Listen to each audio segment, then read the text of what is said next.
Others, Saurav, Prateek, Kritika, Rishabh. While other people join us, we can have some discussion from the previous topics. No? It's okay. And the due date for your assignment is 7th of July. Keep that also in mind, okay?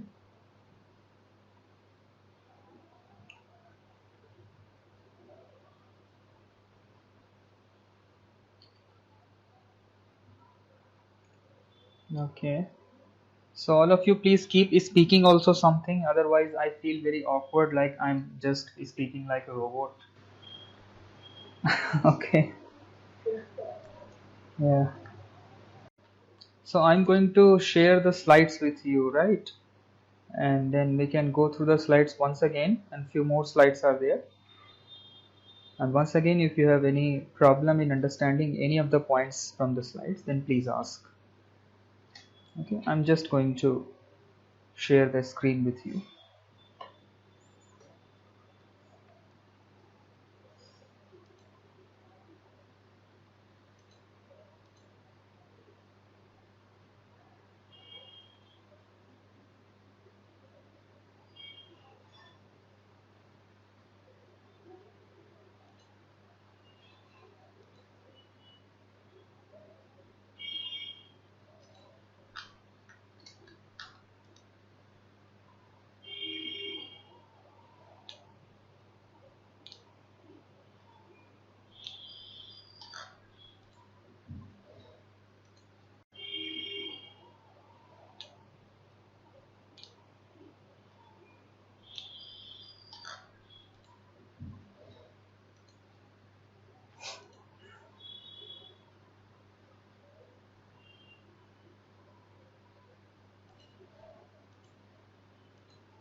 Okay, can you all access my screen?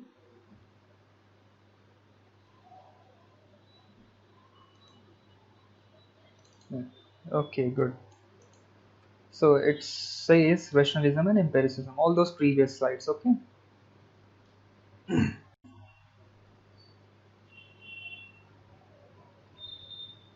Okay, right. So our aim is to understand the philosophies of rationalism and empiricism, and from the perspective of modern European philosophy. But to understand the modern period, which is 15th or 16th century, I was trying to give you the background also, right from the very antiquity to the 15th century. Okay, or so the last session was a kind of romp through the versions of philosophy or epistemology from Greek period to the medieval synthesis, and then we can delve deep or epistemology from Greek period to the medieval synthesis, and then we can delve deep a little bit into rationalism and empiricism. Okay, so all this background is necessary to understand what these philosophers want to say or want to convey the idea. Okay, so we talked about Plato and Aristotle. So it was basically the revision of the things which we had done in our university classes, and then we also saw how people can be either of the two kinds of like they can have either the attitude of Aristotle or that of Plato. Okay, so one is in the world and one is outside the world, and just to and then have either the attitude of Aristotle or that of Plato. Okay, so one is in the world and one is outside the world. And just very broadly, if we say, one philosopher is asking you to go deep into experience, okay, in the world, who is Aristotle, and one philosopher, that is Plato, is asking us to go above. Okay, so by above means mind, and from mind to the rational world of ideas. Okay, so these two basic tendencies of human efforts or human approach to knowledge is there. So we find the roots of rationalism and empiricism in Plato and Aristotle. We can, safely submit this point. Okay, then we did a little bit about medieval synthesis provided a complete worldview of life in which faith dominated reason. And we also talked about terror of history, that is how magnanimous or great personalities of past are lost or are forgotten in oblivion as history progresses. So our context is regarding Plato and Aristotle, okay, or the entire wisdom of Greek philosophy. So as history progressed, we forgot about them, but somehow they maintained their existence, and the credit goes to two medieval philosophers, Saint Augustine and Saint Thomas Aquinas. So Augustine brought the elements of Plato in Christianity, and Aquinas brought the elements of is, I guess, from the 4th or 5th century AD. Let me write it.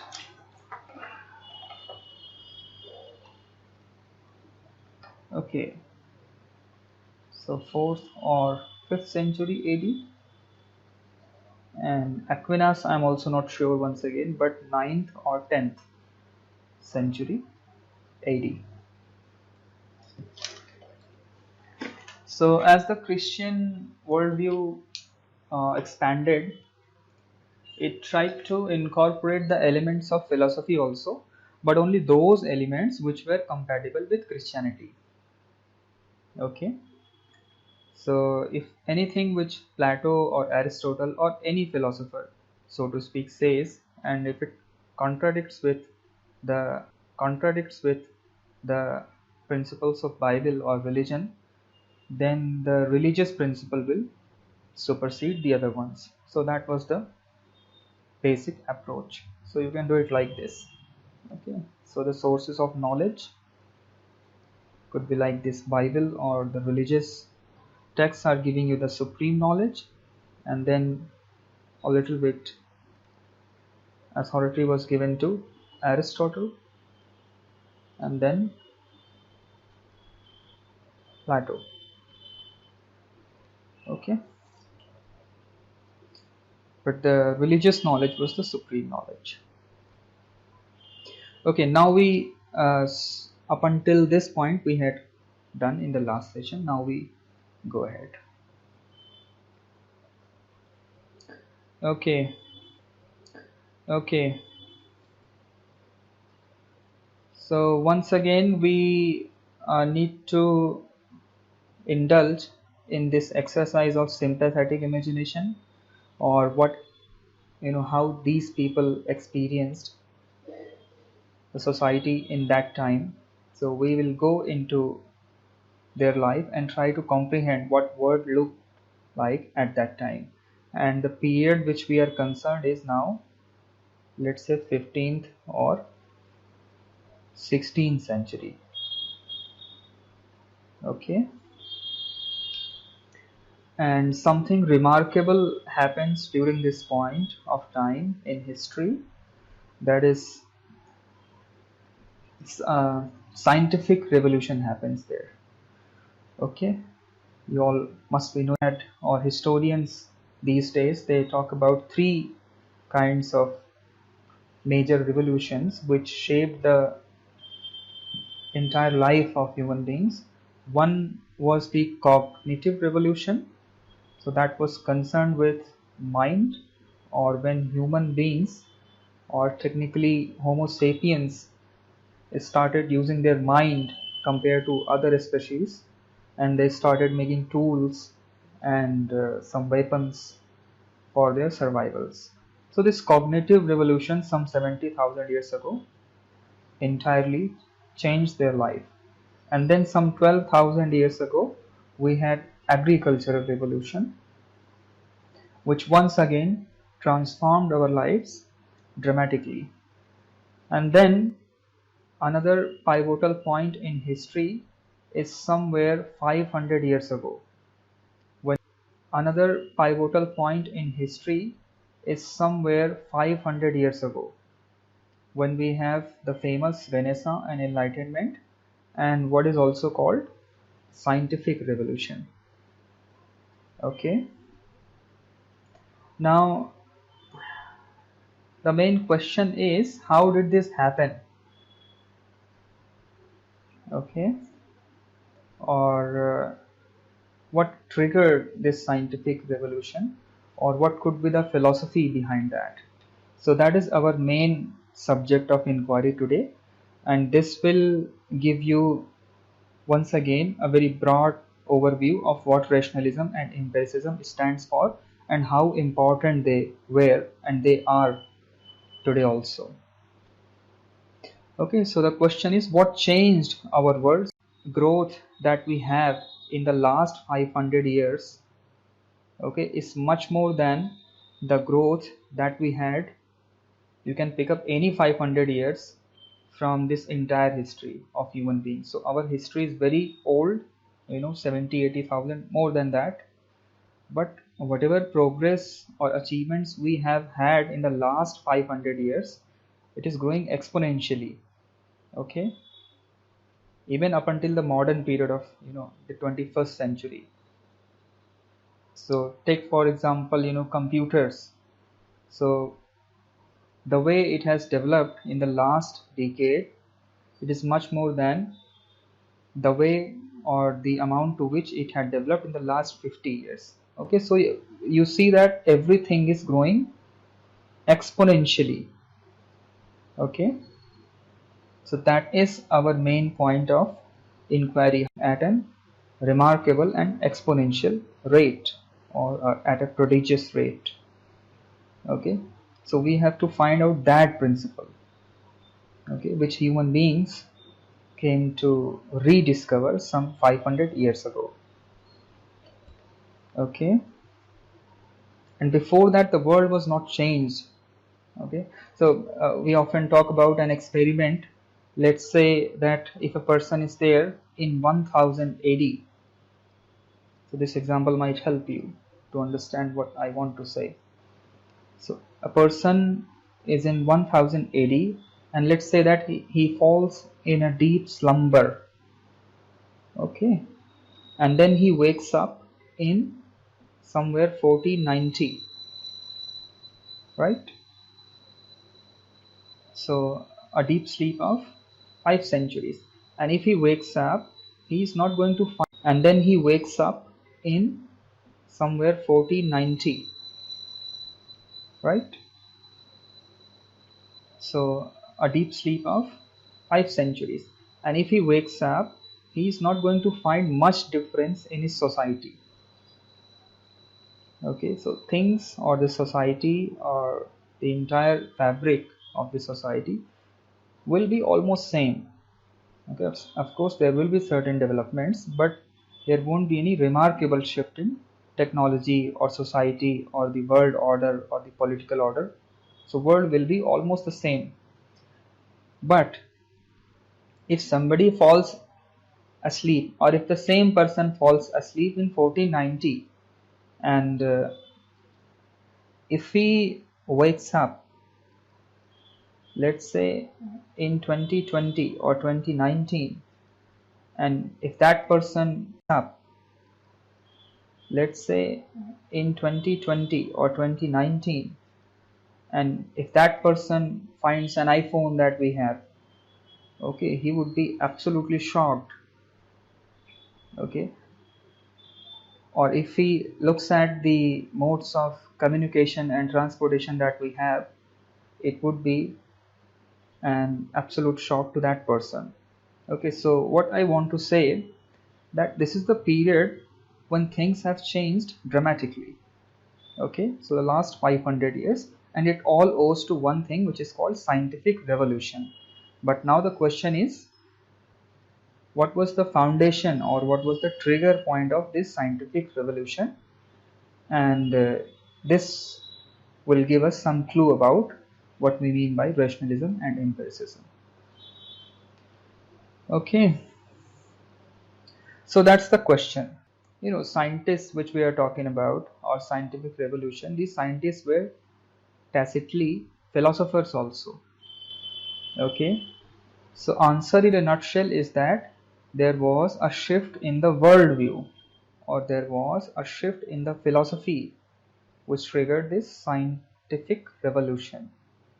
So I will explain this point, but just to give you the answer in brief. Okay, so it is philosophy which, or the philosophies which expedited the scientific development. And on the other hand, it can be once again a philosophy which will impede also, okay, the scientific development. So whatever kind of worldview you have, it can either foster the growth, or okay, the scientific development. So whatever kind of worldview you have, it can either foster the growth or rate of scientific development, or it can block also. If you have the, so to speak, incorrect philosophies, it will block all kinds of scientific development. Just give me a second, few people want to join us, let me admit them.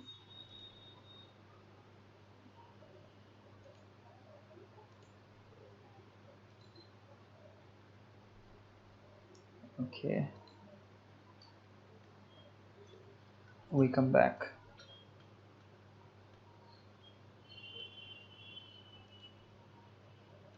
Okay, so I was saying that your worldview, we come back.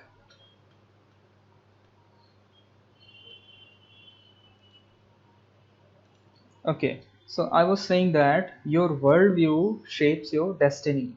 Okay, so your worldview or your philosophy shapes what kind of scientific progress you are going to have, right?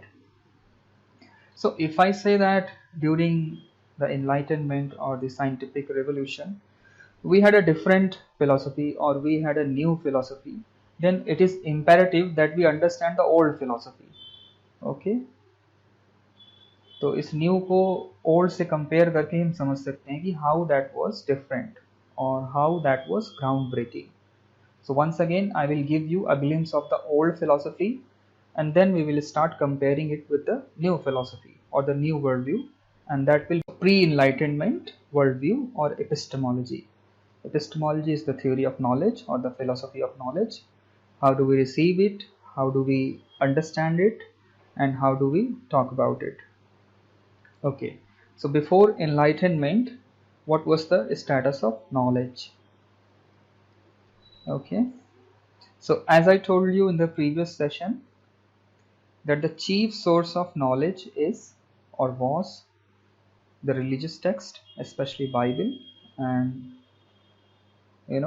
and the philosophies or the scientific claims of Aristotle and Plato. Okay, and they could be, whatever claims they are providing, these three sources, they could be utterly wrong also, and it could block all our progress towards science, but still they were believed to be true. One great example is the geocentric period. We believed in the geocentric model of the universe, that Earth is in the center of the universe, and the other bodies, including Sun, they revolve around the Earth. Okay, so that's point number one, that the three sources or the infallible sources. Okay, ये कभी गलत नहीं हो सकते हैं. Infallible sources of knowledge were Bible, let's say. So Bible in the context of Europe, And if we go away from Europe, then we have different religions. Okay, but we are talking about Europe only, so understand this Bible only. Like if we go to Arab, then we will have Islamic texts like Quran and others. Okay, and Aristotle and Plato. These three great sources. Point number two was that whatever knowledge we had, or the body of knowledge we had, whatever knowledge we had, or the body of knowledge we had, was perfect. Okay, so we had a sort of consummation of knowledge. So knowledge, it was believed, that had reached its peak. Okay, peak, and it was revealed to us through the great prophets or the saints, and the human beings could not go beyond that. Okay, and the most it could do, or even grand things like God, heaven, or the life after death, everything was told by these people to us. So knowledge attains its fulfillment hypothetically. Okay, it was believed to be so in the pre-enlightenment period, and of course this was wrong. Okay, ऐसा तो है नहीं कि सब कुछ पता चल गया था, but they believe that we have achieved the heights of knowledge and no further development is needed. Okay, so this idea clogged the progress of science or human intelligence. So what the universities did, or the subjects which were taught, there were three main subjects which were to be studied: theology, okay, which is the study of religions or God, and logic. Okay, logic, once again basically comes from Aristotle's logic, and so logic was there because logic was needed to support the doctrines of theology. Okay, so God, let's say, अगर कोई argue करता है कि God नहीं है, then you have to prove it also through logic that God is there. So people studied logic also, basically to support their theological claims. And there was rhetoric also, which was studied. So rhetoric is the art of persuasion or art of persuasive speech, or its study, and this was also required to be studied. So you see, knowledge was somehow limited to these three particular disciplines in the universities, and common people, of course, had no access to all these things. So many things were missing in the pre-enlightenment picture of epistemology. Okay, so there was no investment in research methodologies or scientific research. Okay, so that is why in the medieval period we have had many few number of inventions, and whatever in research. Okay, so that is why in the medieval period we have had many few number of inventions, and whatever inventions occurred, that occurred by chance, helter and shelter, somewhere here and there, by some, not by some scientist or some scholar in the university, but by some, let's say, carpenter in a village. Okay, so like this, there was no proper investment in the research in scientific development. And why? Because they had believed that knowledge is perfect, and whatever we need to know, we already know that from the writings of our religious masters and from the masters like Aristotle and Plato. Okay, and so one great, okay, so calamities like poverty, or even death, or diseases, or so many other things which are there. So one kind of prejudice was there that these calamities cannot be overcome, just like death or poverty. And in religions we also have such beliefs that they say that those who are poor, they are blessed, Okay, so that kind of thing was there. So there was no need or no intervention to solve these calamities also. Okay, or poverty itself, there was no intervention to solve this problem. Okay, and these three sources had no solutions for that. It didn't talk about the solutions of poverty or death. So it is imperative that either we do not need to know or we don't have a solution for these things. Okay, so we somehow compromised with the calamities because of lack of our ignorance in reality, but they thought that these were insurmountable problems which we could not solve, and the only solution which was given to the people was the salvation. We talked about that this was the crucial issue, that only salvation can guarantee you the end of all problems, and that too after death. Okay, and some famous religions, they also believe or believed in the concept of a messiah. Okay, so a hero will sometimes in future will emerge. Okay, and some famous religions, they also believe or believed in the concept of a messiah. Okay, so a hero will sometimes in future will emerge, and he will solve all your problems. Okay, so this kind of worldview we had as far as epistemology or knowledge was concerned before the Enlightenment. Okay, so now what happens in the period of Renaissance? The first great knowledge that descends upon us is what is famously known as in Latin as ignoramus. Okay, and this ignoramus means that we are ignorant. Okay, and we do not know. Okay, so try to understand the profundity of or the weight of this statement. Earlier people thought that there was a consummation of knowledge, and then during Renaissance people thought that we are ignorant. Okay, we do not have the solutions. Okay, so for the first time people acknowledged their ignorance, and it is a great step towards learning.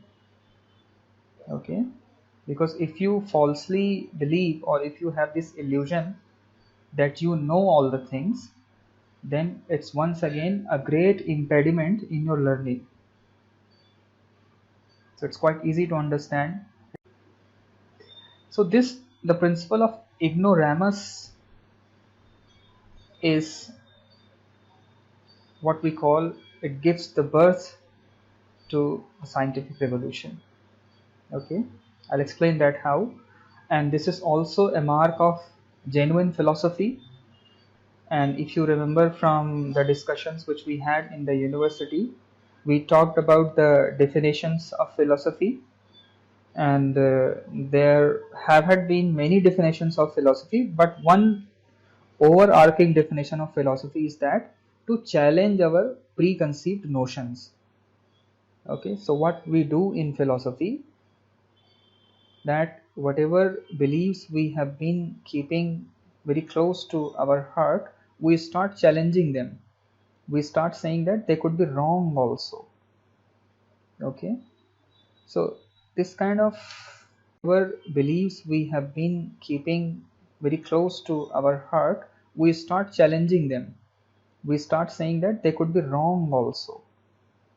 Okay, so this kind of, the principle of ignoramus which you have, is also a mark of genuine philosophy, and this in turns give rise to the scientific development also. Okay, so what happens with the ignoramus? We started challenging our assumptions or preconceived notions about reality or about the world or about the life itself. Okay, So this is a remarkable principle that was introduced during the period of Renaissance. Okay, so let's take the example of poverty once again. So it was no longer believed that it is our fate, or simply blessed are those who are poor. So let's take the example of poverty once again. So it was no longer believed that it is our fate, or simply blessed are those who are poor. Rather, with the help of scientific instruments or development, we even up until now we try to solve this calamity of poverty. And in fact, today, if you see in the 21st century, there are many countries who have solved this problem of poverty. Okay, in fact, many poor countries who were once before few decades, now there also is biological poverty is at least the thing of the past. Okay, so we talk about two kinds of poverty that also you must know, and what I'm talking about is biological. The biological is like you don't have even basic means of subsistence. Social poverty, okay, social poverty in terms of inequality, lack of opportunity. So this is still a problem, social poverty. Okay, we haven't solved yet, and we have a long path to travel. But as far as biological poverty is concerned, most countries in the world, okay, the developed ones, they have solved this problem. Okay, but for a long period of time this was conceived to be an insurmountable problem. Why? Because this is something given to us. Okay, we started challenging that we do not know the solutions of poverty, and then we attempted to find the solutions of poverty. Okay, there are many ample examples are there. Another you can take the famous example such as lightning poverty.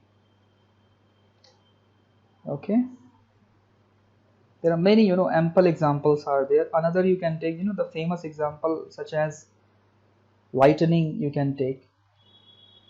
You must have heard about this also. Okay, so in fact there is a very famous person, Benjamin Franklin, who is said to have invented the lightning rod. Okay, lightning rod होती है जो lightning होती है उसको it prevents from falling at you. Okay, so he invented that also, the lightning rod. So before that, what was there? Earlier people believed that lightning is what? It was believed that lightning is a hammer of God, and which God uses to punish people. Okay, so this was the notion for a long time. But in the late Enlightenment period, you have people like Benjamin Franklin who challenged this assumption, and he, famously he said that he cut the arms of God when he discovered or invented this lightning rod. So you see how change in perception is taking place here. Earlier you have already preconceived notion, and now you think that your problems can be solved with the help of knowledge and invention. Okay, so no need to stick to the old ideas. Something groundbreaking can happen. Okay, and it all begins with this principle of ignoramus, कि हम नहीं जानते हैं, and once you acknowledge that we do not know, then you can know something. Okay, of enlightenment. Okay, now I just want to give you the tools of knowledge, what kind of tools of knowledge these people employed, because this is one side of the coin, the ignoramus, that we do not know. But the other side of the coin is that there are new tools of knowledge also, or there can be new tools of knowledge. So ignoramus का मतलब ये नहीं है कि हम नहीं जानते हैं और नहीं जान सकते हैं. Okay, it doesn't mean that. Okay, the other side of the coin is that we do not know, but if we have the proper methods of knowledge, then we can know something. Okay, so Now, now these people, they developed two main tools of knowledge. One was observation, okay, and the another was mathematics. Okay, so what is observation? So use of your senses, okay, or use of the senses towards the empirical world. And from here we have our term empiricism. Okay,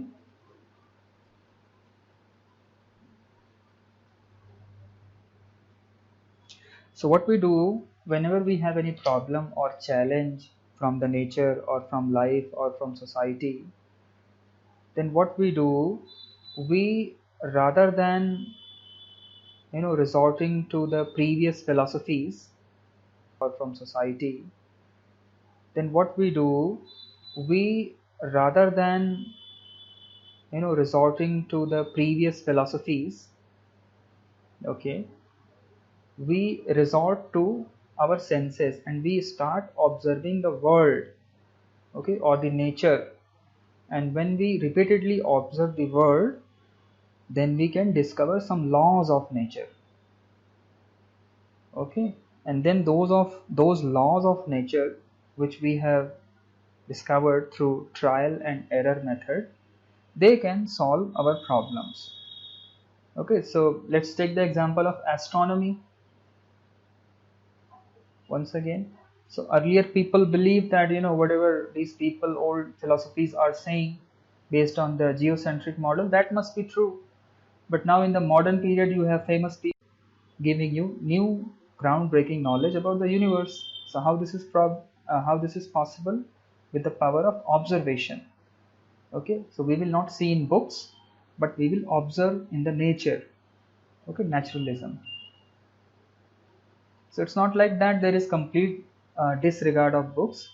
We can look at them, but we need not to consider that they are the final judgments of knowledge. Okay, they could be wrong also, and the more reliable source is our own experience. Okay, rather than the experience of somebody else. And if our experience is giving us some knowledge which contradicts old knowledge, no matter how famous that knowledge is, no matter how established that knowledge is, then also these people are saying that we must give precedence to our experience. Okay, so one great tool, okay, in a very broad sense.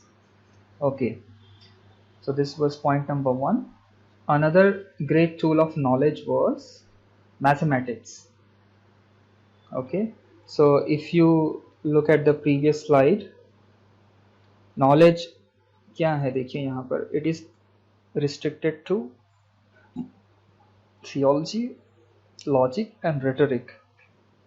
And what is missing there? Of course science or the empirical investigation is missing there, but mathematics is also missing there. Okay, and we must somehow appreciate the depth of mathematics and its role or its uses or its relevance in solving our problems.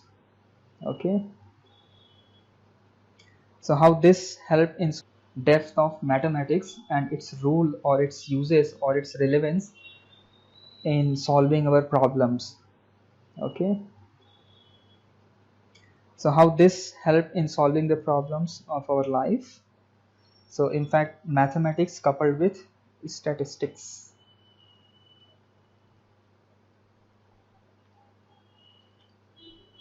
Okay, and theorems in fact,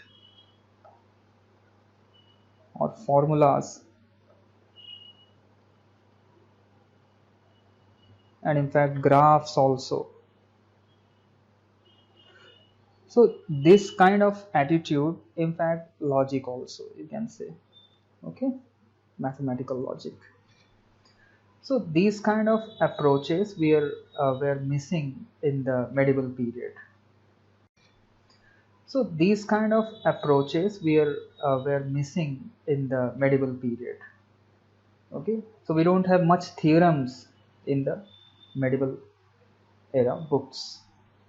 On the other hand, you have people in modern period like Newton, and if you know, Newton wrote the very famous book, which is somewhat, yeah, it's mathematical principles of nature or natural philosophies. So mathematical principles of, I guess, nature or natural philosophy. So you see what he's doing, he's explaining nature in terms of mathematics, okay, with the help of formulas. And you all might be knowing the laws of motion and change. So he's giving us certain formulas, okay, of laws of change in our life, and then based on that we can, invent certain things.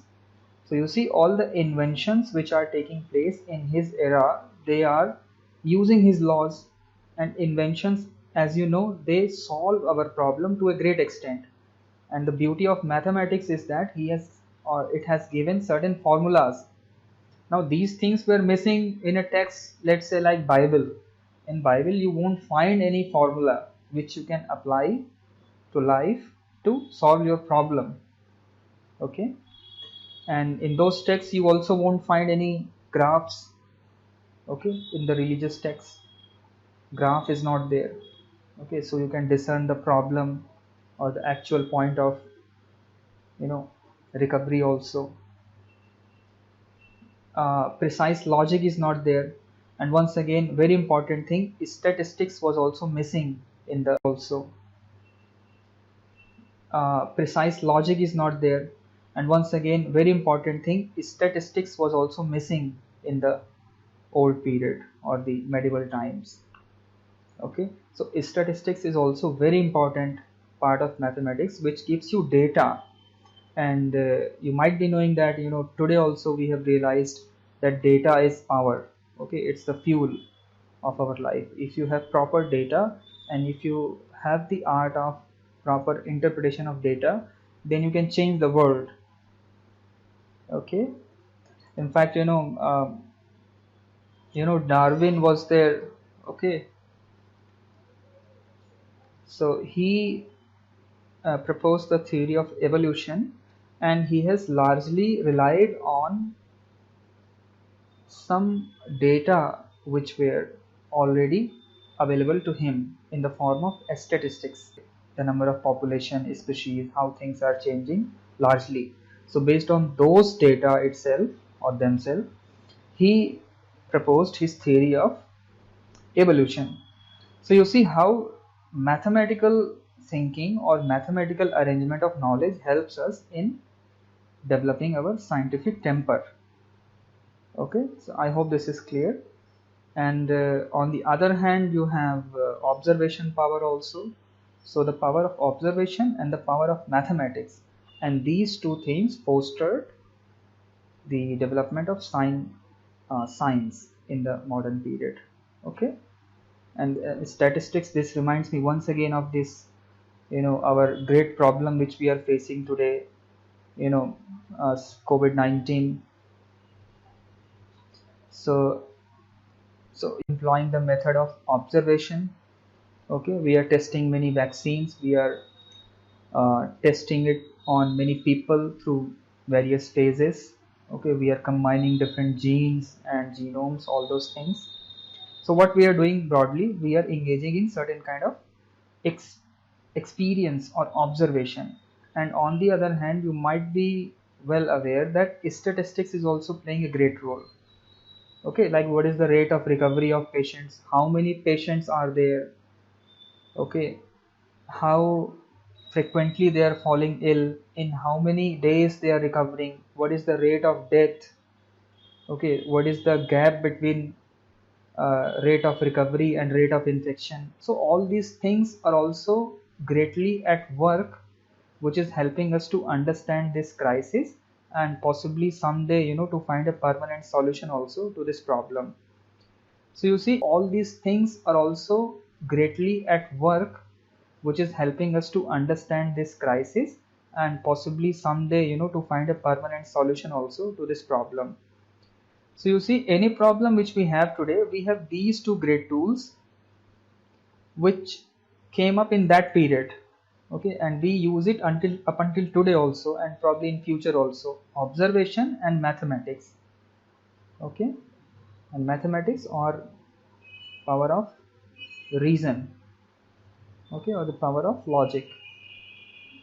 And this is what broadly I mean by new tools of knowledge. And जो observation वाला part है, this we can call as empiricism. Okay, so empiricism is the theory that knowledge can be gained from experience. Okay, in a very pithy way I am saying it. And this we can call as empiricism. Okay, so empiricism is the theory that knowledge can be gained from experience. Okay, in a very pithy way I am saying it. And rationalism is the proof or is the theory that we can have knowledge through reason, logic and mathematics. Okay, so mathematics is giving you certainty, okay, absolute prediction or the most accurate prediction, and observation is giving you the power of newness, okay, the possibility of new solutions to the problems. Okay, so this was the overall background which you needed before we could take up something on Francis Bacon or Rene Descartes. Okay, to begin with, Francis Bacon, you can say, is the father of whatever principles we have been discussing so far. Okay, compared to the worldview that we had in the past and the new worldview. तो जो जो new world view है, okay, इसके bits and bytes they come from these particular philosophers. Okay, so that is what my point was, that it is philosophy which changes the world, or it is the philosophy which changes our destiny, which we would see ki what these philosophers told us. But whatever they will tell us, we will find that they are here in these principles which we just discussed. So we will talk about them, but I think we should take a break. So I think today we discussions also. So far, if you have any problem, then let me know. Otherwise, after that, in 10 more minutes, I will give you a brief overview of Bacon's bits and bytes, which you will see that these things get reflected in the new worldview. And once again, bits and bytes of Rene Descartes, which shape the modern scientific worldview. Okay, but before that, if you have any questions or queries, then please ask. Okay, let me know if you are following me, or if you have any questions or suggestions, please ask. Okay, so over to you, people. Are you here? Okay, so over to you, people. Are you here?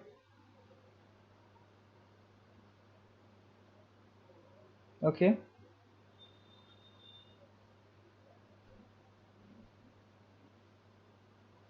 तो कुछ पूछिए जिससे कि चीजें आगे बढ़ें.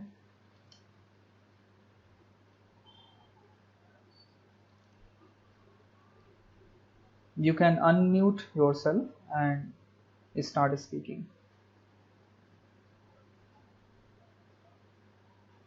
Anybody?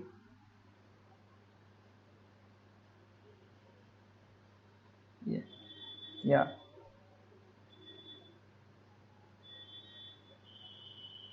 Okay.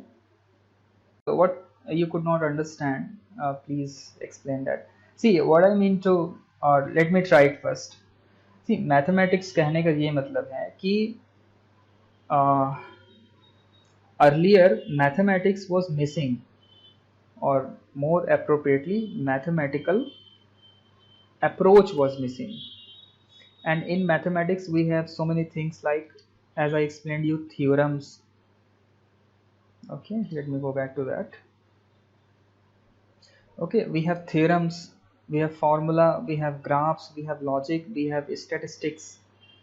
अब ये देखिए कि ये जो एलिमेंट्स हैं, okay, they are the backbone of inventions. Okay, और अगर आपका साइंटिफिक बैकग्राउंड है देन यू कैन अंडरस्टैंड कि बिना इसके तो कोई सॉल्यूशन हो ही नहीं सकता.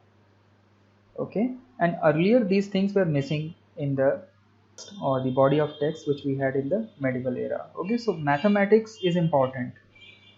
Okay, so mathematics is tacitly at work behind all the algorithms which we have in the world. Okay, take your mobile phone. अब इसके पीछे कितनी mathematics हुई होगी. Okay, and once again I am saying the power of statistics, power of data interpretation is very important. So unless you have these things, you have unless you do not take mathematics seriously, you cannot advance into the scientific progress. Okay, so I hope that's clear, or please ask if still there is some problem. Okay, anyone else? So thank you, Rishabh, that was a nice point or a good question.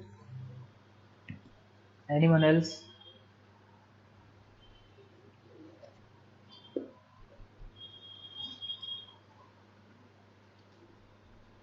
Yes, Shilpa, please ask, I can hear you.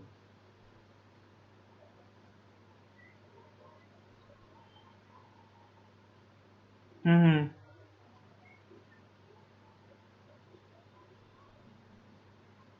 Please ask once again, did they?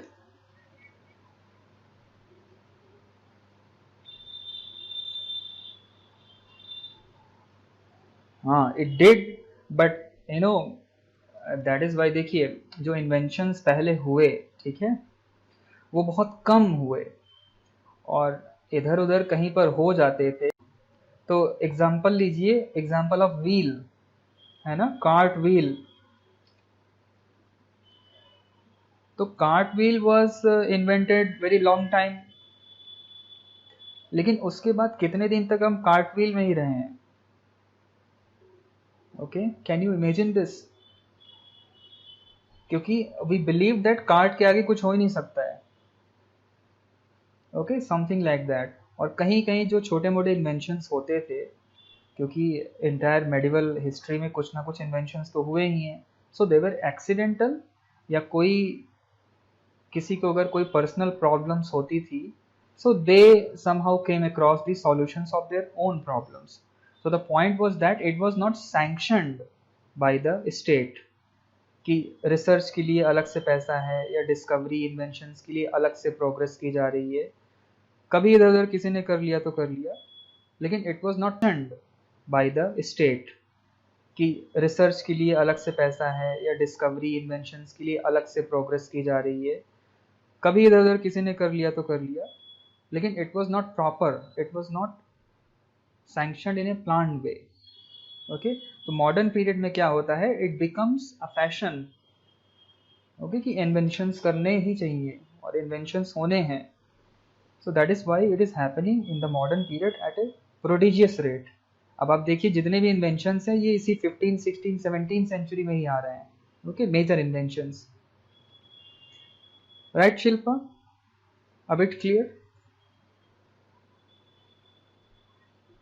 Okay, thank you.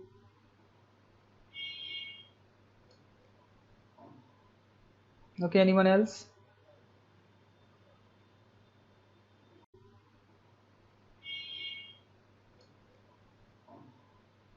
Okay, anyone else?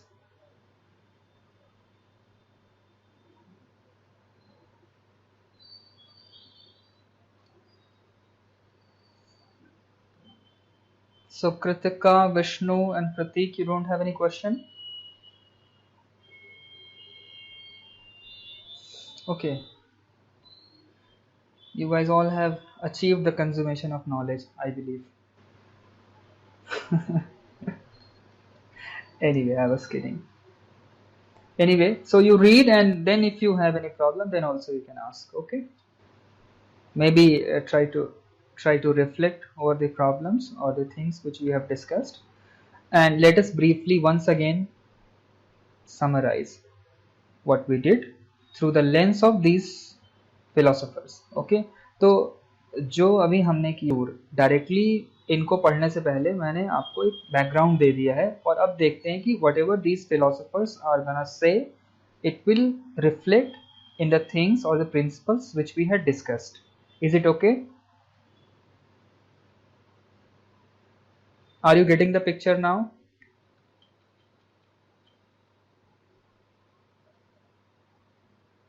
Okay.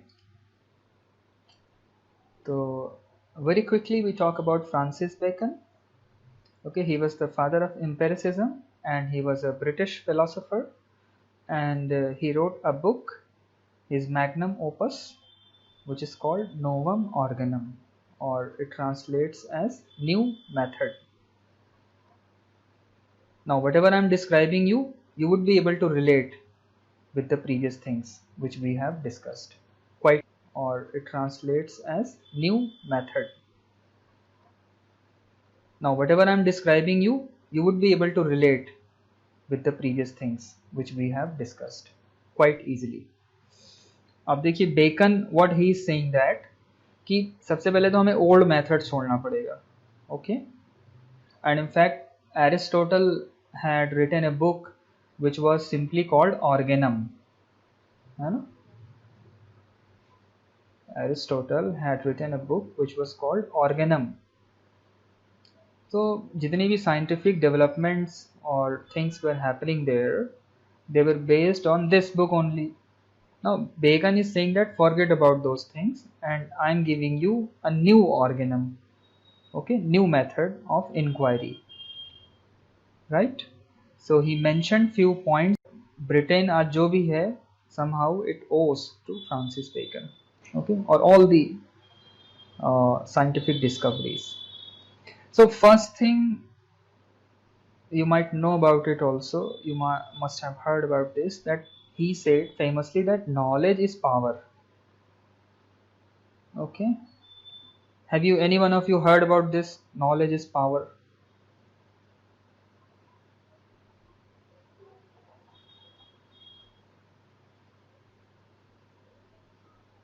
Okay, so let us have some conversation, okay, so that you also don't feel boring.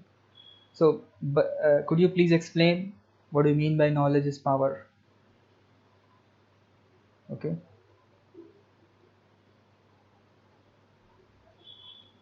so it's a very famous quotation which we keep hearing, knowledge is power, knowledge is power. And at what context? Okay, Kritika,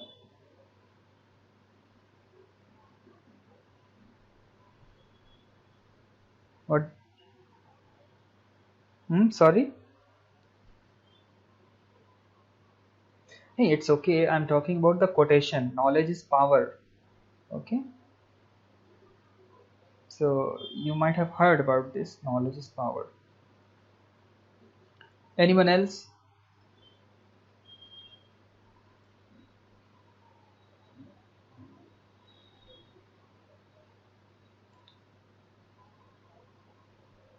Sorry. Yeah. Please. What's your name? Vishnu. Please give us some idea about knowledge is power. Then we can take up from there. About knowledge is power. Then we can take up from there. See, ideas must come from you also. Okay, as we usually do in the classrooms. Hmm.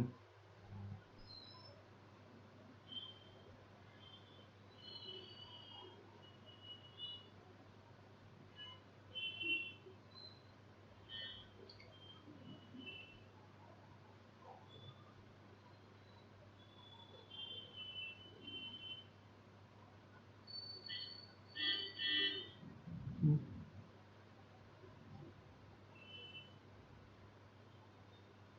Hmm.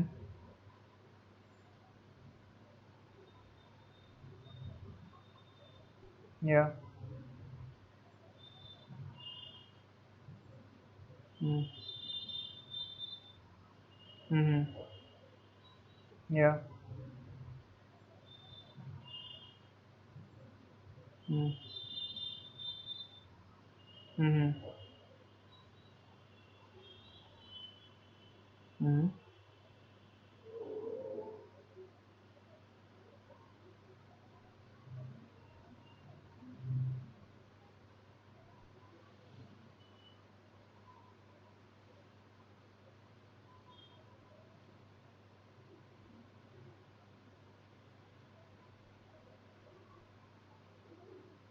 Control.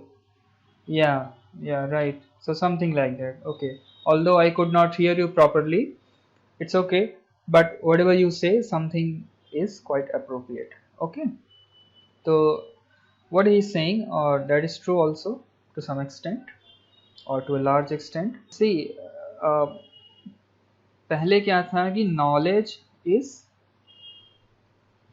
not very important. Okay. और knowledge is simply fido or faith. Highest knowledge क्या हुआ कि faith है is the highest knowledge and knowledge is not going to give you any power or it's not going to solve your problems. Okay. And as I told you that knowledge is already given there in the text, and if you want that, just go to the priest or go to the professors in the university and they will tell you. Okay. Or if they don't have any solution, they might simply ask you that have faith. Okay. Now what Bacon is doing that for the first time, he's saying that knowledge is power, and power means here pragmatic value. So all that principle, that principle of ignoramus, ki we do not know, and then if somehow we know, then we can solve our problems. Okay, once again this famous distinction is there, which now we think that they are same, science and technology. You keep hearing this again and again. लेकिन ये एक नहीं था बहुत समय तक. Okay, so there was a divorce between science and technology for a long time. Okay, so this is knowledge,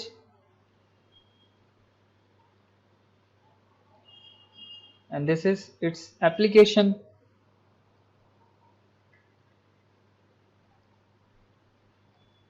To solve our problems. Okay, earlier what was believed that knowledge with it will to solve our problems. Okay, earlier what was believed that knowledge with it will just make you an scholarly person. Okay, what at most you can become is a professor in a theological university, or you can become a priest. So knowledge was divorced from technology. What Bacon is saying that science and technology go hand in hand. Okay, so it is with the help of science that you can have inventions, and with the inventions you can solve most of your problems. Okay, so something similar he meant by knowledge is power. So if you have knowledge, then it will give you power over the nature and over the other people and over yourself also. Okay, so I hope that's clear. So that was one point, and but just to give you a glimpse of what he meant and an overview. Okay, and another profound idea was the idols of mind. Okay, so Bacon, so these theories in fact became very popular in those times. Everybody was talking about idols of mind, idols of mind. तो ये क्या थे simply, and he talks about so many idols of mind. So idols of mind simply are the preconceived notions about knowledge or reality, our preconceived notions.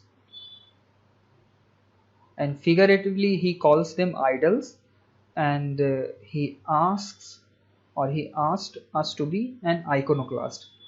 मतलब these in idols को तोड़ दीजिए. Okay, all your shackles of previous knowledge, you break them.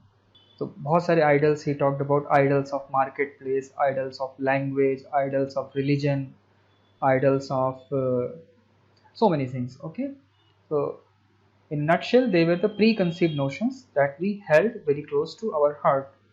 And he said that these idols of mind should be broken first of all. And unless we break these idols of mind, our mind cannot grow. Oh, okay, our mind cannot make any progress until we break these idols of mind. Okay, so if some time you get a chance to read his books, or Organum, or another one is New Advancement of Learning. So there he talks about idols of mind, or maybe just Google it, and these are fascinating ideas which which have some value, or which have advancement of learning. So there he talks about idols of mind, or maybe just Google it, and these are fascinating ideas which which have some value, or which have some eternal value. Okay, so this will always help you, you know these concepts of idols of mind. Now, next thing was that once you have uh, broken or destroyed these idols of mind, he said that you have, or he was giving you a new tool, and that new method was the principle of observation and experiment. Okay, idols को break कर दीजिए, and then begin a fresh start. Observe the nature, experiment the nature. Okay, experiment with trial and experiment. Okay, idols को break कर दीजिए, and then begin a fresh start. Observe the nature, experiment the nature. Okay, experiment with trial and error, and this simply, the mere power of observation will give you so many laws of nature. Okay, and if you see that the subsequent scientific inventions, they were motivated by these principles of observation and experiment. Now the thing is like that, when we read these things from 21st century point of view, then they seem to be very trivial things. What is observation, what is experiment, we already know it. But bear in mind that there was a time जब observation करने की इजाज़त ही नहीं थी, if they are against the traditional belief. तो उस समय में अगर कोई कह रहा है कि observation and experiment is the they are the two channels of knowledge, then it was something sensational. Okay, that is why I have been always saying that try to understand things by going into that time and space in the history. Okay, then it can help you. Okay, so this was Francis Bacon in a nutshell, and he championed the movement of empiricism. अब इसमें बहुत सारे philosophers आएंगे which you can study from your books, or if we have time we'll do in the next session also. Like we will have John Locke, we will have Berkeley, we will have Leibniz. So there are many philosophers who come in the domain of empiricism, but the great engine of empiricism was started by Francis Bacon himself. Okay, you can call him the Francis Bacon himself. Okay, you can call him the father of empiricism. Okay, and empiricism grew largely in Britain. And I have last time created one video also I had, which you can watch from the link which I have sent on your WhatsApp group. That also you can watch, especially on Francis Bacon. Okay. Okay, so similar thing now we do about Rene Descartes. He was once again a polymath, a great scholar, and wrote on diverse topics. We talk about his philosophy also quite synoptically. बहुत ज़्यादा तो नहीं कर सकते हैं. In the last semester we delved deep into his philosophies and different tenets of his philosophy. But today we will just sketch a brief overview of what he. The last semester we delved deep into his philosophies and different tenets of his philosophy, but today we will just sketch a brief overview of what he said and how that relates to what we just did in in creating the background of this scientific revolution. Okay, तो एक बहुत ही important theory आती है Renee Descartes की. Once again, he was a French mathematician in the 17th century, or maybe the second half of the 15th century. Okay, so keep a check of dates also. So one thing which he talked about was the method of doubt. Okay, Dubito it's called. So it became a sensational thing in his times. He said that we must doubt everything. Okay, so see, something was their faith. Okay, so that is to trust or not to doubt anything. But Descartes was saying that if we want to have clear and distinct ideas, then we must first of all doubt all our assumptions or all our beliefs. Okay, so he was an skeptical also. Okay, skeptic कहते हैं, the one who doubts things. Okay, but keep in mind that his skepticism is only initial skepticism. So he famously says that if you begin in doubt, okay, then you end in certainty. You will begin, you will make a fresh start, and then you will come across the solution step by step. Ultimately you will achieve certainty. Okay, but if you begin in certainty, he said, okay, then you end in doubt. पहले से ही आपको सब पता है तो अंत में कुछ भी नहीं पता होगा आपको. You will be perplexed completely. Okay, so his skepticism is only initial one, and this is important. Before we take up any inquiry, first of all we must doubt whatever we know about that particular thing. So that was the simple idea given by Descartes. But once again, it was a profound idea because it was unprecedented. पहले कभी किसी ने ऐसा सोचा नहीं था कि हमें डाउट भी करना चाहिए अपने प्रीडिसेसर्स के व्यूज के ऊपर. But he gave this remarkable tool of inquiry. This remarkable tool of inquiry. He first doubt, Dubito. Okay, so this became the motto of enlightenment or scientific revolution. Okay, and if you know that about something about Descartes, then you might know about this, that he was a famous mathematician also. Maybe in your college or in your other courses you might have heard about Cartesian geometry. So he was a mathematician also. Coordinate geometry. Okay, maybe in your intermediate days. So coordinate geometry भी Descartes ने बनाई थी. Okay, so what I want to say is that जब इसने कहा कि we must doubt everything and then we will achieve certainty, then his method is a little bit different from Bacon's method. Bacon का method था कि we must go in the world and inquire about things. Descartes कह रहा है कि with the sheer power of reason and with the help of precision of mathematics and logic and deduction, we can achieve knowledge. Okay, so Descartes is in opposition with Bacon and to some extent he is in agreement also with him. Agreement कहाँ तक है कि हमें doubt करना चाहिए. Like method of doubt is something similar to breaking the idols of mind. लेकिन दोनों के solutions अलग अलग हैं. Bacon is saying that experiment करिए, observation करिए. Descartes is saying that reason करिए, mathematics निकालिए, formula निकालिए, and that can help us in solving the problems. And comprehensive philosophy, he talks about self, he talks about world, he talks even about God, लेकिन just with the help of reason, okay, or logic or mathematics, he developed his comprehensive philosophy.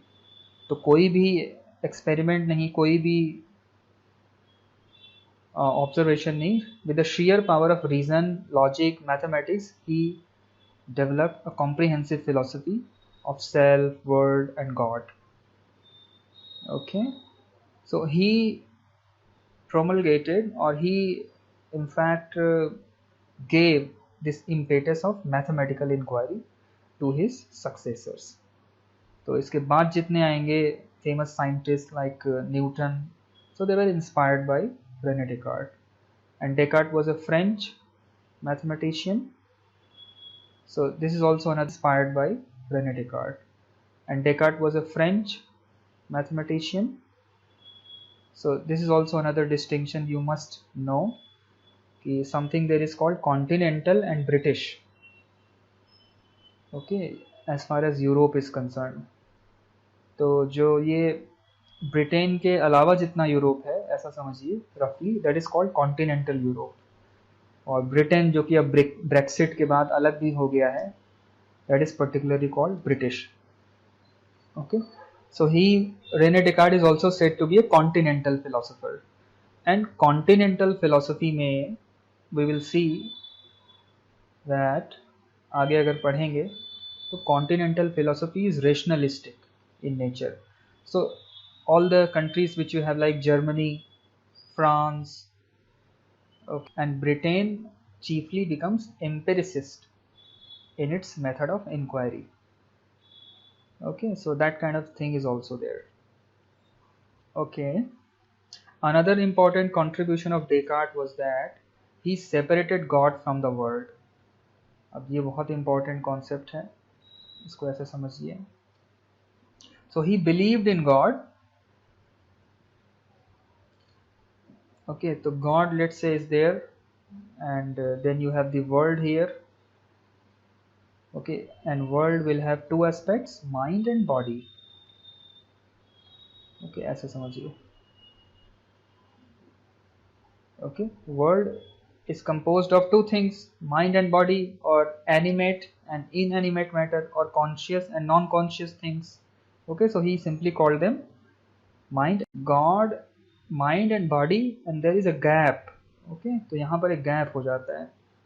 So God is separate from the world. Okay, God is the basis of mind and body or the entire world, but God no longer actively participates in the working of the universe. And this particular view is called deism. So deism is viewing God as a watchmaker, just like a watchmaker. Okay, like a watchmaker makes a watch, and then he sets the watch using certain mathematical principles or principles of physics, and then the watch runs automatically.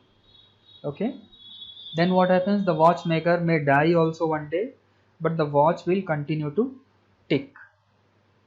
Okay, so it is something like that. So world is like a watch created by the watch. Then what happens, the watchmaker may die also one day, but the watch will continue to tick.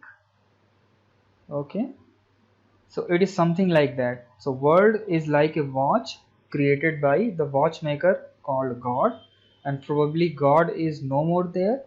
And if there is somehow any problem in the watch, okay, watch खराब हो जाती है, तो what we do, we try to understand the mechanisms of watch, and then we try to solve the problem.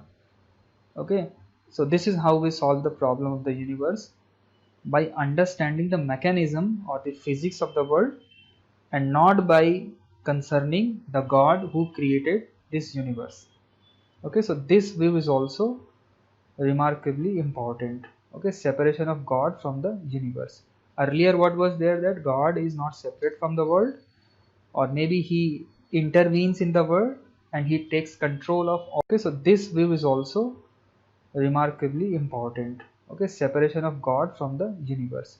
Earlier what was there, that God is not separate from the world, or maybe he intervenes in the world and he takes control of all the things which are there in the world, and to every problem which we have, we must consult God or his representatives on earth. Okay, so that kind of shift was there, which was proposed by René Descartes. Okay, so now you see how the basic principles of rationalism and basic principles of empiricism, they shaped what we know as Renaissance or Enlightenment or the scientific development. Okay, so once again, to come back to this question, what changed our world so dramatically? So the answer is philosophy. And then simply two kinds of solution. One was observation and one was mathematics. And philosophically speaking, Francis Bacon gave us the principle of empiricism or the power of observation. He talked about these things. And Rene Descartes, okay, championed the cause of mathematics or reason in the entire development. Okay, so I hope that is clear. So a little bit you can once again get to know from what these people said, and that will recapitulate whatever we did. So Descartes says, I'm just, I have collected few quotes from the internet, and if you read them, now they will start making some sense to you. So Descartes says, doubt is, if you read them, now they will start making some sense to you. So Descartes says, doubt is the origin of wisdom. Okay, so everything begins with doubt. If you would be a real seeker after truth, it is necessary that at least once in your life you doubt, okay, as far as possible, all the things. Okay, so he was a radical doubter. He was saying that doubt all the things as far as possible. Okay, so this is a necessary inquiry. And then he says that everything is self-evident. Now self-evident is a feature of mathematics. Okay, in mathematics things are self-evident. Or in geometry, in graphs, things are self-evident. Like if we know the value of this angle, then many in mathematics things are self-evident. Or in geometry, in graphs, things are self-evident. Like if we know the value of this angle, then many things become self-evident. Okay, so similarly what he was saying, that first you doubt everything, and then if you use your reason, then everything becomes self-evident. Okay, except our own thoughts, there is nothing absolutely in our power. So he is giving importance to our thoughts, okay, or our mind. But in my opinion, all things in nature occur mathematically. Okay, so he was a great mathematician also, very fond of mathematics and its power. And it is not enough to have a good mind, the main thing is to use it well. Okay, how do you use it to solve your problems? Okay, then what Bacon says, to invent is to okay, so the principle of ignoramus, we know not, that is real invention. Okay, and not to recover or re-summon that which we already know. जो हमको पहले से पता है उसके पीछे परेशान नहीं होंगे. But the real mark of ingenuity is to invent or to discover that we are ignorant. Okay, by far the best proof is experience. Okay, so the best proof is not something like religion or any idols or anything from the past. The best proof is our own experience. Okay, and some quotes from his literature also. He was a passionate reader also, so he says so many things about reading, that we must read the opinions of others, but we must, digest them and move ahead and think or work from our own experience. But point I want to say that he was a great scholar, he was a learned man, he was once again a polymath. Okay, so some books, ये बहुत ही famous quotation है which comes from literature. Some books are to be tasted, others to be swallowed, and some few to be chewed and digested. Okay, and in any way he is saying that we should be voracious reader. Okay, so reading makes a full man, conference a ready man, and writing an exact man. Okay, so precision he was after. and ultimately his famous quotation, knowledge is power. Quotation, knowledge is power. Okay, so with this we end today's session, and thank you all for for bearing with me. I think there are just 5 of you, including me, 6 people. So thank you all for your patience. In fact, I have been speaking continuously and you followed me. So thank you all, and once again let us have 10 more minutes for discussion and then we wrap up everything. Okay, and thank you, and now it's open for discussion. Okay, all the people, Rishabh, Kritika, Prateek, Shilpa and Vishnu. Okay, any suggestion, any query, please ask.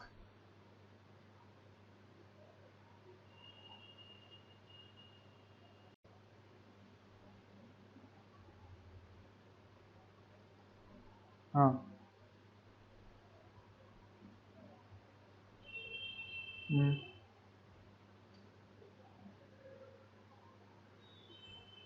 Hmm. Definitely, why not? Of course. Theocentric and anthropocentric, बिल्कुल. अब देखिए Descartes का क्या हो गया ना, I talked about Descartes. अब earlier view क्या है कि God is brought into the centre, है ना. लेकिन what Descartes is doing, Descartes is separating God from the universe. तो अल्टीमेटली कौन बचा? मैन ही बचा. And if there is any problem in the watch, तो उसको कौन सही करेगा? मैन सही करेगा. Okay, individuality is given importance in Renaissance. और whenever I am talking about human reason, rationalism, तो इट्स द नेचुरल पावर के रीजन की बात नहीं कर रहे हैं. And when I am talking about the observation, then I'm talking about the observation of human being or individual human being. Okay, so these are the powers of human mind or individual which change the world. Okay, so yes, of course, individuality has been given tremendous importance. Okay, and in fact, if you remember, all of you, that when you study Renaissance, you have so many painters, sculptors, and all those people are there. Now, have you ever wondered why they are celebrated? Okay, they are possibly celebrated because people started giving value to individual creation. Okay, they are possibly celebrated because people started giving value to individual creations. Okay, तो आपने कभी doubt किया होगा कि ये paintings, ये statues, इन सबको इतना इम्पोर्टेंस क्यों दे रहे हैं? क्योंकि एक इंडिविजुअल ने उसको बनाया है. It might have some philosophical significance also, लेकिन the point was that people started celebrating individual talents. Okay, so yes, of course, individuality or individual talent was given precedence over the collective knowledge of the past. Okay, and it was very difficult क्योंकि पहले individual की बात नहीं मानी जाती है थी. You know about Bruno and Galileo, collective knowledge of the past. Okay, and it was very difficult क्योंकि पहले इंडिविजुअल की बात नहीं मानी जाती है थी. You know about Bruno and Galileo. So Bruno was one person, if you know about it or him. So he talked about different cosmological model, like heliocentric model of the universe. So it was an individual's voice कि ऐसे ऐसे चीजें नहीं होती हैं. Earth is not at the center of the universe, rather sun is there. So he was burned at the stake. Okay, उसको जिंदा जला दिया गया था. So individual voice was suppressed and it was very difficult to express your new findings. Okay, लेकिन then somehow it becomes, or slowly it involves the. Okay, so that's a good point. Thank you. Okay, is it clear? Is it helpful?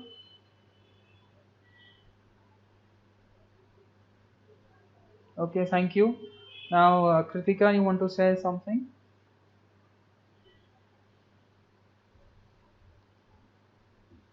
हाँ, और क्या, definitely सी, जो पूरा Renaissance हुआ है, ठीक है, इसको एक बात समझ लीजिए कि उसमें क्लासिकल रिवाइवल भी हुआ है। ठीक है, क्लासिकल रिवाइवल मतलब कि जितने भी ग्रीक थॉट्स हैं दे वर रिवाइव्ड। ओके, और इसके पहले they were into play but tacitly they supported the Christian doctrines. You see how they were made compatible, but in this entire Renaissance, okay, ऐसा भी नहीं था। उनका जो हमें ठीक लगा we went with that, and whatever we could not agree to, we discarded those things also. But of course there was a revival of classical thought. Okay, और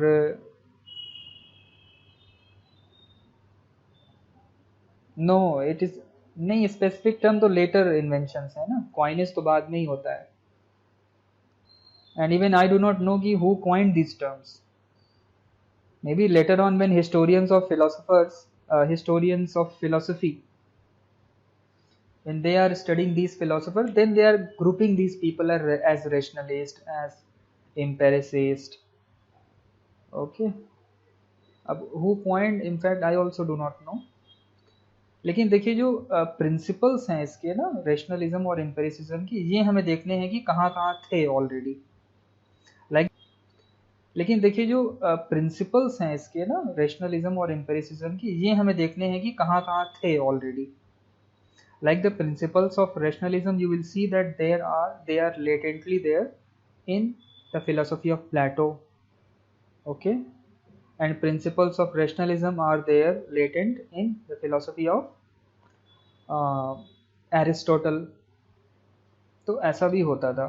और जैसा we talked about his Descartes method of doubt.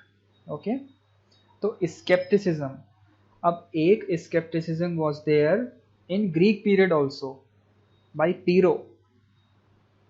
आपको शायद पता होगा कि जब हम आजकल किसी को पिरोनिक कहते हैं तो we call them utterly sceptic. Okay, तो maybe Descartes had access to those classical thoughts. Okay, तो scepticism also was revived from classical Greek thought, and in fact the invention of printing press helped in the circulation of all this knowledge. Okay, and there were many interrelated factors. Gutenberg printer है ना, अब ये Germany में है और ये France में है, तो यहाँ प्रिंटिंग बहुत तेज होती थी, तो पुराने वर्क्स फिर से प्रिंट हुए। ओके, एंड इनफैक्ट ये जो एरिस्टोटल और क्लासिकल थॉट्स हैं ये इनडायरेक्टली यूरोप में आए थे। पहले वो अरब्स ने इनको प्रिजर्व किया था। ओके, तो ये एक तरह से खो गए थे, ऐसा समझिए आप। इनकी एक लॉन्ग जर्नी है। क्लासिकल जो थॉट है, ग्रीक थॉट, जब ग्रीक टाइम में थी तो थी ही, लेकिन हमने एक बताया ना, टेरर ऑफ हिस्ट्री, है ना, टेरर ऑफ हिस्ट्री, है ना, तो चीजें खो जाती हैं हिस्ट्री में, तो ये भी खो गई थी। ग्रीक्स की जो थॉट थी, classical thought, that was lost, लेकिन somehow they were preserved in Arabic countries और Arabic empires, Ottoman basically and Byzantine. So they were translated into Arabic, and once again in the Renaissance period they were once again translated into European languages. Okay, तो एक Greek जो text है इनका detour होता है, Arabic में होती है फिर वापस यूरोपियन में जाती है, लेकिन Arabic people also could not fully appreciate the thoughts of this classical period, क्योंकि उनके पास भी वही प्रॉब्लम थी कि they had to make their philosophies compatible with Islam. Okay, और इनके पास भी ये प्रॉब्लम थी कि अगर कुछ आ गया तो उसको कंपैटिबल बनाना है क्रिश्चियनिटी से। लेकिन ये प्रॉब्लम खत्म हो गई रेनेसां के बाद कि अब कंपैटिबल नहीं बनाना है, जैसा है वैसा पढ़ेंगे, और if it is going against the tradition then let it be. then they could actually appreciate the real wisdom of classical thought. Okay, and in fact एक आपको ये भी ध्यान में रख लीजिए, एक 14 शायद 53 में फॉल ऑफ कॉन्स्टेंटिनोपल होता है। ओके, ये भी हिस्ट्री का बहुत इंपॉर्टेंट इवेंट है, Constantinople. So Constantinople is the ancient name of Istanbul, Turkey में जो आज है Constantinople, and it was seized by Ottoman Empire. Okay, so Byzantines were ruling in Constantinople and it was seized and then it was surrendered also later on. So Ottomans from the east, okay, Ottomans, they captured this city of Constantinople. This is known as the fall of Constantinople. लेकिन एक चीज क्या हुई यहाँ से कि यहाँ पे जो स्कॉलर्स थे, ओके, और यहाँ पर जो कॉन्स्टेंटिनोपल की लाइब्रेरी में क्लासिकल थॉट्स जो सालों से प्रिजर्व थी, ओके, बस प्रिजर्व ही थी, they were not read. Okay, so these scholars flew. अब आप अगर यूरोप की ज्योग्राफी जानते हैं तो यूरोप इधर है पूरा, ओके, और Constantinople is the gateway to the east. यहाँ अरब है, यहाँ यूरोप है, so they fled to the west. So these scholars with their books fled to the west and then they started reading it after the fall of Constantinople, and then they were astonished to see or to observe the wisdom of these classical people. Okay, इसके बाद यहाँ पर सब आए वो books लेकर, तो they were printed rapidly and then they were circulated and people came to know about different things. Okay, उसके पहले क्या था, it was preserve but it was not red.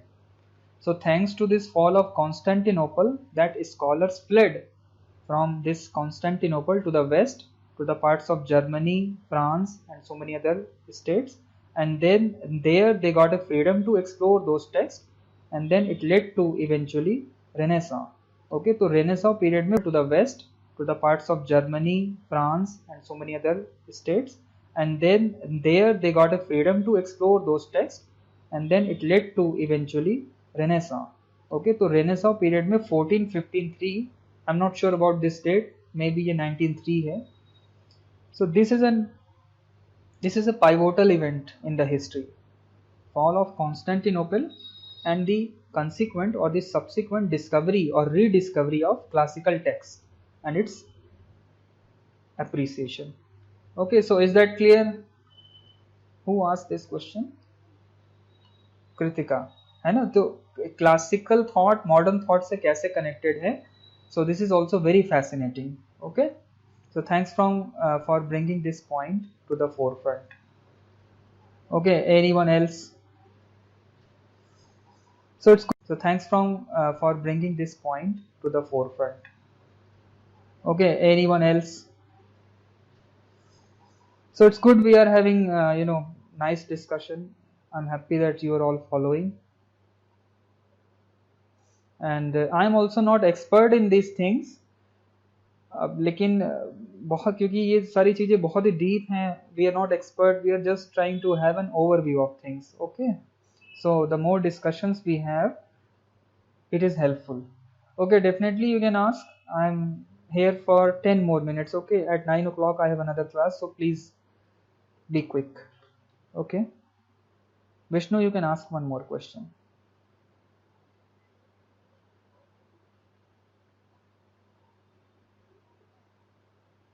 Sorry, can you? What do you?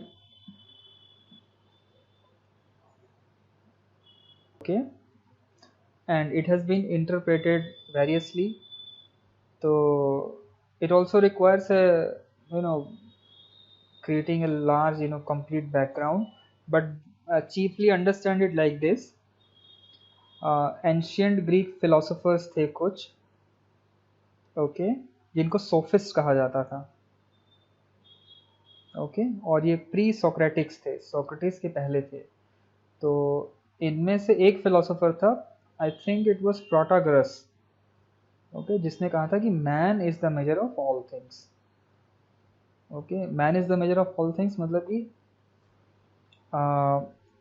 And in fact this also led to scepticism, है ना, कि whatever man is thinking और whatever you think it's true for you.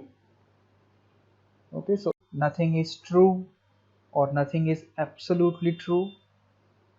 Okay, it is, or knowledge is what you think, okay, or what you think in your own ways. So there is no absolute knowledge. Okay, so this wisdom was also forgotten in the medieval era, that man is the measure of all things. Okay, so what is true for you might be true for you and it might be false for me. Okay, so there is nothing like absolute knowledge, or there is nothing like consummation of knowledge. Okay, and then this dictum that man is the measure of all things can be a big jolt to all these preconceived notions. Okay, Greek philosophy में है, इसको पढ़ लीजिएगा. We had done this in the university I guess. और W.T. Stace की critical study of critical history of Greek philosophy का portion देख लीजिएगा. There it is explained quite elegantly. Okay, और W.T. Stace की critical study of critical history of Greek philosophy का portion देख लीजिएगा. There it is explained quite elegantly. Okay, good, you asked this. Okay, did you get some idea?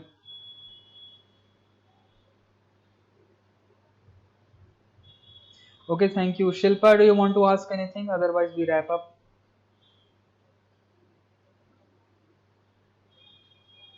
ठीक है, revise कर लीजिएगा. Maybe all of you reflect on these things, and then if you have any problem, then please ask. Okay, and you have to write a paper now on rationalism and empiricism. I hope with the help of this background, if you read something, then probably you will understand few things and write a paper. Okay, what are these two things, these theories, what do they stand for, how they are challenging the old traditions. So in that sense they are similar, and how they are different, that one is going outward in the favor of experience and one is employing the power of reason. तो similarities, differences ये सब भी समझकर एक छोटा सा paper बना दीजिए. Okay. Okay, so thank you all. So shall we wrap up now? Okay, thank you once again. So we will have one more session probably on this. Okay, maybe after a couple of days. Meanwhile, you write all the things, and then if time permits and if you all wish, then we can have 3-4 sessions on Indian philosophy also. Okay, because still we have time, and as far as I know, we could not do anything in Indian philosophy when. Okay, because still we have time, and as far as I know, we could not do anything in Indian philosophy when our university was open, है ना. तो second term paper Indian philosophy पर है, तो थोड़ा सा briefly हम उसका ओवरव्यू भी कर देंगे. ओके, 3-4 क्लासेस में, just like this. Is that fine? So 20th से 30th तक in this month we will have 3-4 sessions on Indian epistemology. Okay, तब तक इसका पेपर लिख लीजिए, क्योंकि उस दौरान आप वो वाला पेपर लिखेंगे तो इजी रहेगा. ओके, तो 7 दिन में उसके बाद आपके पास और भी टाइम मिलेगा, then you can do it quite easily. Okay, okay, so thank you all of you. हाँ, से हाँ, I'll share it. In fact, this is being recorded also, so I'll try to upload the entire video. Okay, so that will help other people also.